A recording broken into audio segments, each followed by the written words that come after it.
Bismillahirrahmanirrahim. Assalamualaikum warahmatullahi wabarakatuh. Halo, selamat pagi anak-anakku kelas 10 IPA 2. Kembali lagi kita berjumpa dalam mata pelajaran Bahasa Indonesia. Oke, sebelum masuk ke materi, Ibu mau memohon maaf kepada kalian karena pembelajaran untuk pertemuan kali ini Ibu kemas secara asinkronus. Jadi biar ada variasi.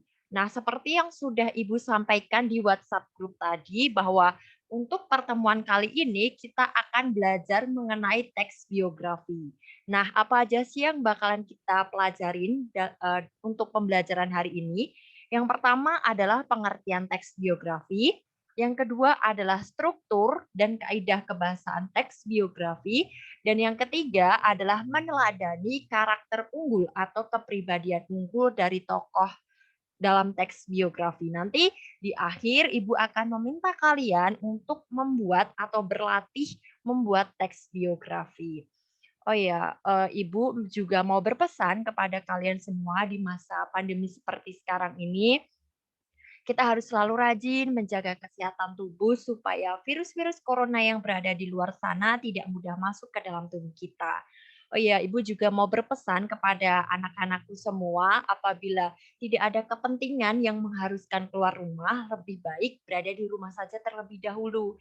Nah, apabila terpaksa, memang terpaksa harus keluar rumah, ada kepentingan yang mengharuskan keluar rumah, ingat selalu untuk menggunakan masker, jaga jarak minimal 1 sampai 2 meter, dan yang tidak kalah penting adalah mencuci tangan, menggunakan sabun, dan juga menggunakan hand sanitizer. Seperti itu. Oh ya, tadi Ibu juga sudah memberikan kalian salah satu contoh teks biografi di WhatsApp group. Tadi Ibu sudah membagikan ya. Dan Ibu juga sudah meminta kalian untuk membaca teks tersebut. Ibu beri waktu selama beberapa menit untuk membaca teks tersebut. Setelah itu Ibu juga memberi waktu kepada kalian untuk mencari atau menganalisis kira-kira karakter atau kepribadian unggul dari tokoh tersebut itu apa saja gitu. Jadi tadi teks biografinya adalah tentang Pak B.J. Habibie. Siapa yang tidak mengenal Pak B.J. Habibie? Oke, nanti kita akan ulas bersama ya. Jadi karakter atau kepribadian unggul dari Pak B.J. Habibie itu apa aja? Kita akan ulas bersama. Oke, kita akan belajar mengenai teks biografi. Apa itu teks biografi? Jadi, biografi berasal dari bahasa Yunani, yang ini bios dan juga grafien. Bios artinya itu hidup dan grafien berarti tulis. Jadi, biografi secara istilah adalah sebuah tulisan yang membahas tentang perjalanan hidup atau riwayat hidup seseorang yang ditulis oleh orang lain. Jadi, pada intinya biografi itu adalah sebuah tulisan yang mana di dalamnya membahas tentang perjalanan hidup seseorang mulai dari orang tersebut lahir hingga meninggal yang ditulis oleh orang lain. Ada yang namanya biografi, ada yang namanya autobiografi. Lalu apa sih Bu bedanya biografi dan juga autobiografi?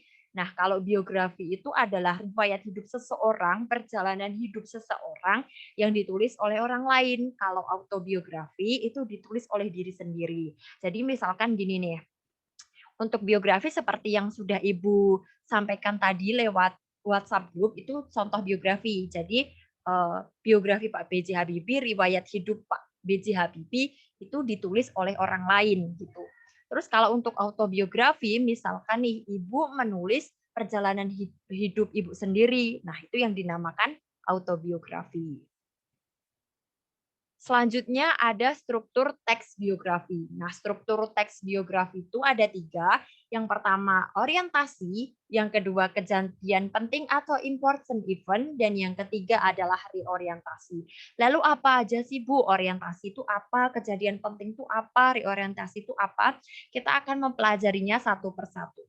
Oke, yang pertama ada orientasi. Jadi orientasi ini tuh berisi informasi tentang latar belakang kisah atau peristiwa yang akan diceritakan selanjutnya. Intinya tuh orientasi adalah latar belakang si tokoh.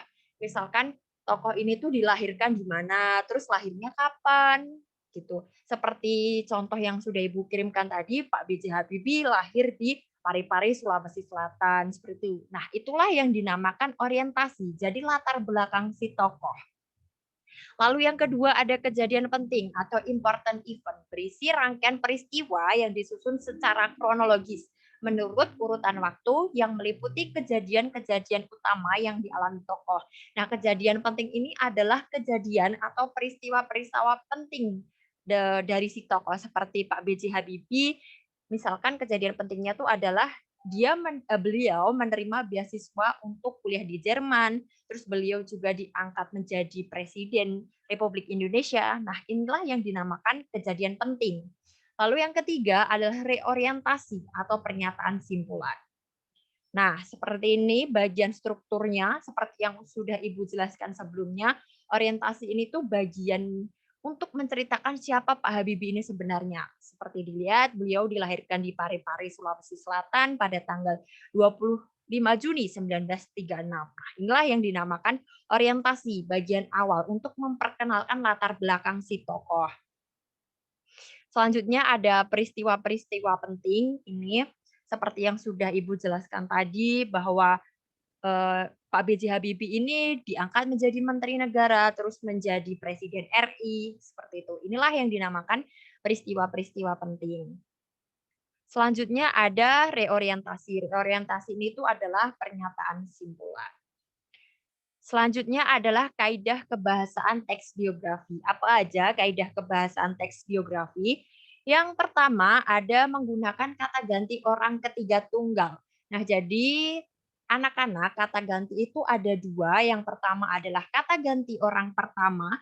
Kata ganti orang pertama itu ada tunggal dan juga majemuk. Terus yang kedua ada kata ganti orang ketiga tunggal. Sama kata ganti orang ketiga ini ada yang tunggal, ada yang majemuk. Nah, kalau untuk yang kata ganti orang pertama, tunggal itu contohnya aku, saya, itu yang termasuk kata ganti orang pertama, tunggal.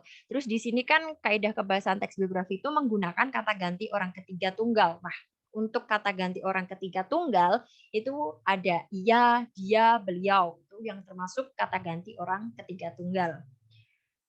Yang kedua, menggunakan kata kerja tindakan, kata kerja atau verba. Nah, contohnya kata kerja ini tuh apa? Seperti belajar, membaca, menulis, bekerja, banyak ya contoh kata kerja. Terus, yang ketiga, menggunakan kata deskriptif atau penggambaran ya. Contohnya apa? Untuk contoh kata kerja kata deskriptif ini tuh ada rajin, ulet, sabar, seperti itu. Lalu yang keempat, menggunakan kata kerja pasif. Jadi kata kerja itu ada dua, kata kerja pasif dan juga kata kerja aktif. Nah, apa yang membedakan kata kerja pasif dan kata kerja aktif? Kalau kata kerja pasif itu biasanya diawali dengan atau memiliki awalan di dan juga ter, seperti diberi, ditugaskan, seperti itu.